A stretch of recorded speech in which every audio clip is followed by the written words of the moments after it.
Tyson Fury had defeated Vladimir Klitschko to become the unified heavyweight champion, and then he had personal issues, but he decided to make a comeback against Deontay Wilder. Wilder's the biggest puncher this division has seen in decades. And who's Tyson Fury? A 6'9" piece of kryptonite who can go out there and switch stances, long arms, befuddle you mentally with his quickness, with his strategy, with his game planning. When I walked out into the arena, everybody that was somebody was there, and I felt I finally got him. This is it. Wilder versus Fury was just one of these fights that looked so good on paper and turned out to be so good in practice. Heavyweight, gold is on the line. We are underway. A big right hand that missed by Wilder. He connected on Wilder. Look at this. Wilder may have been shaken up, and Wilder throws. Wow, what a first round. Early on, we started to see a theme develop here, and that is the frustration on Deontay Wilder's side. He's used to going in there, eventually finding his opponent in the middle rounds and knocking him out. That wasn't the case with Tyson Fury. These are also two guys that are both tall, rangy guys. They're used to having long arms against their opponent. Tyson Fury loves to use his jab. He's awkward in the traditional sense, which he makes it hard for other people to hit him. And so part of what we were thinking when Wilder went in there with Fury is Wilder gonna be able to make it fun, or is Fury gonna make it ugly? The thing about facing Deontay Wilder is this: you can be pitching a perfect game for nearly 9 full innings, but with 1 out to go in that game, if you make 1 mistake, he's gonna make you pay. Well, there's a big right hand by Wilder. And that was early. Is Wilder gonna pick it up? There goes Fury! Oh my goodness! There he goes! Well, I was forcing it a lot. And even in that 9th round, when I gave him that combination, it wasn't a hard punch. You know, I just gave him a combination at the top of the temple, and he went down. I know it wasn't a punch that was very effective, but you know, it allowed me to know that that's what the sweet spot was, and I needed to calm down. And he put him down, and a lot of people thought that was it, the fight was over right there. Fury doesn't look badly hurt. He gets back up. It seems like it's maybe kind of a grazing blow. And in fact, Fury comes back pretty impressively from that shot.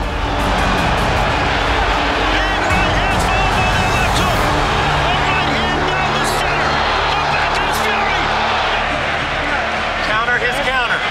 In first and third. Round 12. Even with that knockdown in the 9th round for Deontay Wilder, you were starting to get the feeling that he needed something dramatic here to happen. He had to knock out Tyson Fury to win this fight. Then out of nowhere,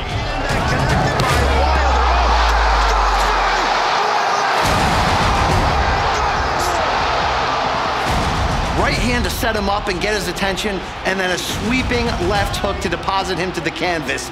In that one moment, in 1-2 punch combination, you knew the fight was over. No need to count. Fury's down, Wilder wins, end of story. Somebody forgot to tell Tyson Fury that. I don't know if it was the hand of God or a lightning strike into his back, but Fury channels WWE's The Undertaker. With Jack Reese leaning over him, counting him out, Fury gets up to his feet, beats the count. My reaction to that knockdown was, yeah, it's definitely over. You know, I was giving the cutthroat, I was blowing kisses at the fiance, I was, you know, I was doing a lot of things. To see him get up, it was amazing. I thought the fight was over. I have never seen anybody get up from punches like that, especially from a guy that can punch like Deontay Wilder. Typically, when you see someone spread eagle on the canvas, that's the end of the fight.